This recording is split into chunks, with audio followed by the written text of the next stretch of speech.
in Delaware. A local paper reminded us of that.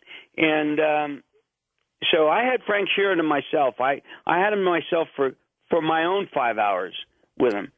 And in the course of the conversation, he laid out what the people had done, who was involved, that sort of thing, and their roles. But he was very hesitant. He put himself there. He put himself at the house in Detroit as a member of the conspiracy that killed Jimmy Hoffa. And you have to remember, he's elated by having his legal victory. He's been drinking wine. And as I said earlier, he really needed to get something off his chest. You have to come up with a new word for the word remorse. He felt such remorse. And one of the techniques that you use is you keep a guy talking the way you've been keeping me talking, and you hope that the truth finds a way out. But you don't want any lulls. You don't want that moment of reflection for him. And so there looked like a lull was coming. And so I asked him an innocent question, but I basically knew the answer to. And my question was, why were there so many people involved, Frank?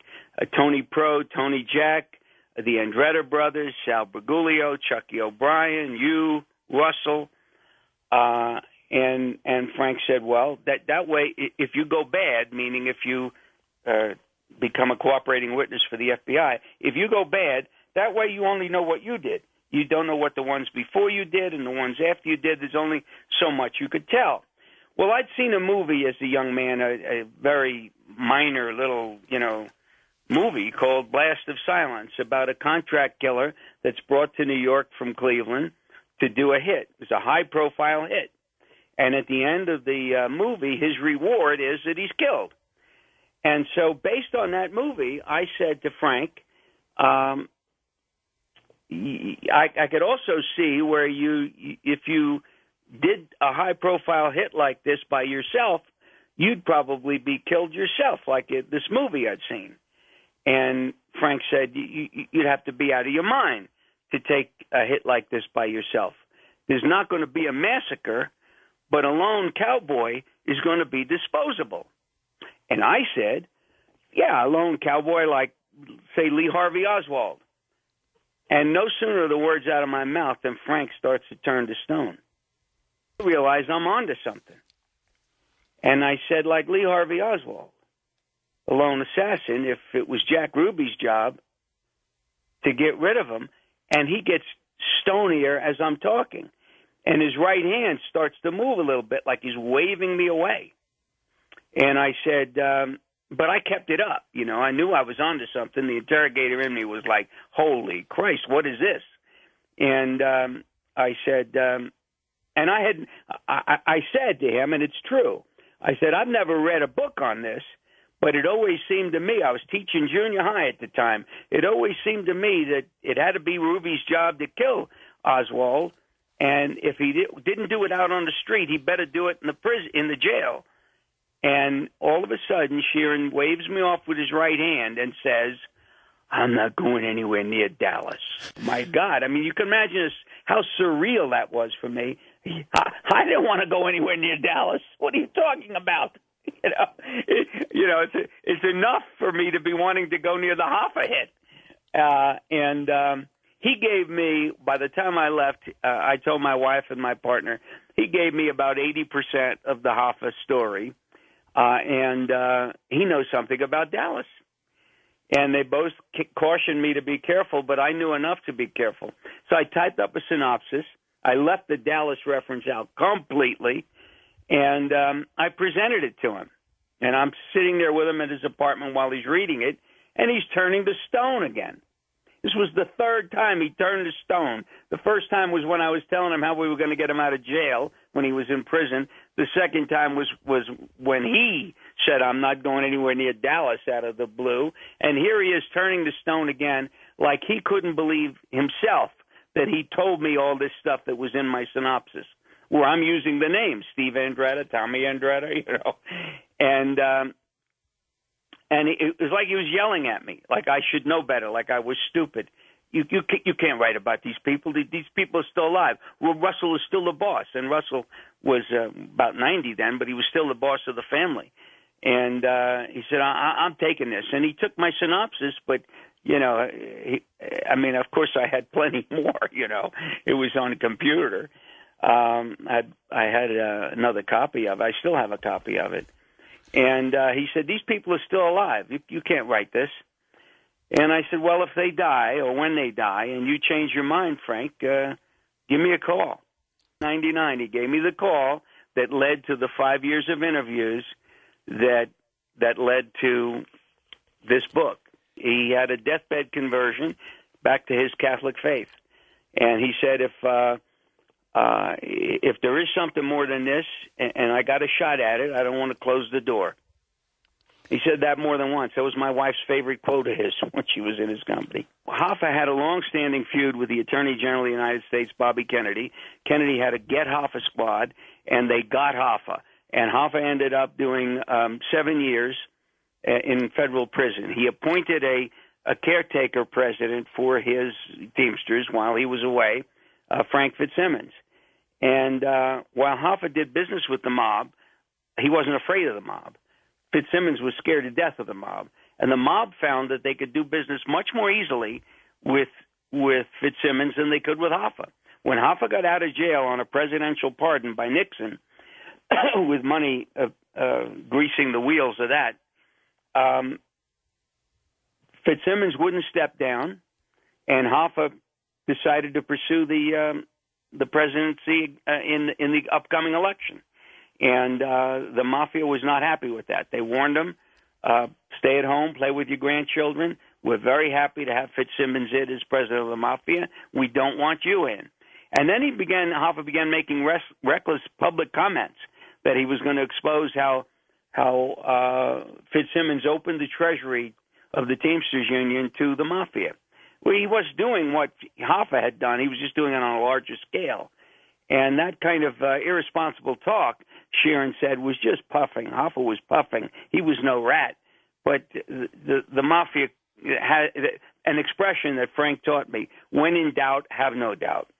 And the mafia began to doubt that they could trust Hoffa, and it was time for him to go. And they knew that the only one that could get close enough to do it was Frank Sheeran, and so the order was given to Frank. And Sheeran knew that he couldn't say no to Russell. Sheeran said, if I ever said no to Russell, you and I wouldn't be sitting here talking right now. Jimmy would have been just as dead, and I'd have gone to Australia with him. One of the techniques I used in interrogation, you blame the victim. And one of the techniques I used was to say that, my God, Hoffa said that? Man, he was asking for it, Frank. You know, he was signing his own death warrant there, Frank. You know, you make a guy feel maybe that the victim had something to do with getting himself killed, which Hoffa did. He really did, and it loosened Frank's tongue a little more. In that meeting at Brudico's Brudico's restaurant, Old Forge, Pennsylvania, where Russell explained that it was too late. Your friend has gone too far. And Sheeran knew he couldn't say no, and he didn't want to say anything that sounded negative. But he did say the fallout's going to hit the fan on this when the body's found. And Russell put his thumb on the table like he was grinding down on the table, and he said, dust to dust. There won't be a body. And Sheeran interpreted that to mean that the body will be cremated. And after the hit, Buffalino told Sheeran that the body was cremated. Hoffa wanted to square his beef with the mafia, and his biggest enemy in the mafia was Tony Provenzano, who was president of a huge Teamsters local in New Jersey. And Tony Giacalone of the Detroit outfit arranged a meeting for Hoffa to square his beef with Tony Pro. They were going to meet at a restaurant in the Marcus Red Fox restaurant just outside of Detroit. And Hoffa asked Sheeran to accompany him to that meeting. Hoffa goes, He's in the parking lot of the Marcus Red Fox restaurant, and nobody shows up. Sheeran was supposed to come a half hour earlier, and then Tony Jack and Tony Pro were supposed to come, and the four of them would have this meeting.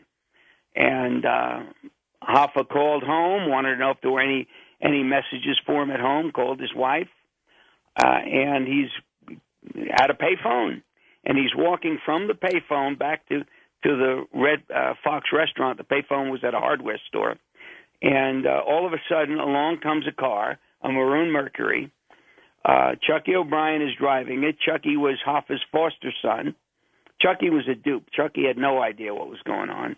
In the front seat was Frank Sheeran. In the back seat was this person, Sal Briguglio, who Hoffa didn't even know. Sal Briguglio was Tony Pro's man. And Hoffa demanded to know what the hell was going on. And Sal said, look who's here. And he points to Frank in the front seat. And Hoffa sees Frank is there and realizes that everything is okay. And they explained to him that Russell decided he wanted to be at the meeting. So the meeting is going to be held at a house. There's no way Russell would ever meet in a restaurant, a public restaurant. So Hoffa felt comfortable to get in the car. He gets in the car. In fact, that maroon Mercury, a hair of Hoffa's, was found in the back seat of that car.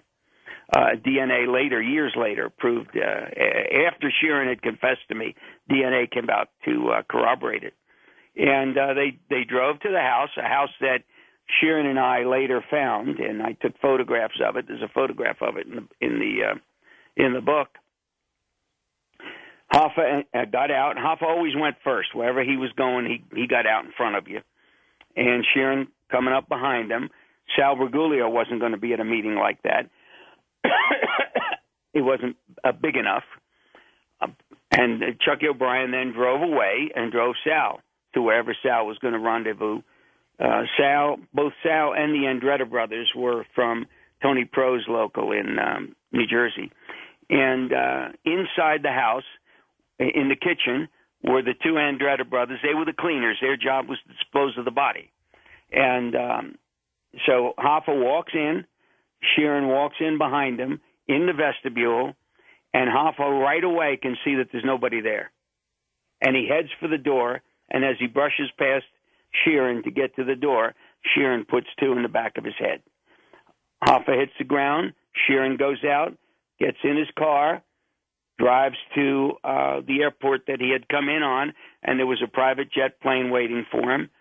Medico Industries was a munitions manufacturer, the largest seller of munitions to the American government and to the Army was Medico, controlled by Buffalino, and he controlled their pilot and their jet planes. And that's how Sheeran made his getaway in a jet plane. The two Andretta brothers disposed of the body. Sheeran was told that it was done with the help of a funeral parlor in Detroit that was controlled by the outfit. And that would be Bagnasco's. Bob Garrity, the Hoffa case agent, told me that they checked out Bagnasco's, but there's only so much checking out you can do. There's no scientific way of determining whose ashes were incinerated. And so Hoffa was cremated, according to Russell telling Frank. Frank doesn't know. The only one who really knows, Steve Andretta died of cancer, but Tommy Andretta is alive and well, living in Las Vegas. When the book first came out in 2004, Ed Barnes, a Fox News producer and a former organized crime investigator for the state of New York, stalked Andretta, found out where he lived, waited for him. When Andretta got home, Barnes got out of his car, walked up holding my hardback book then, 2004,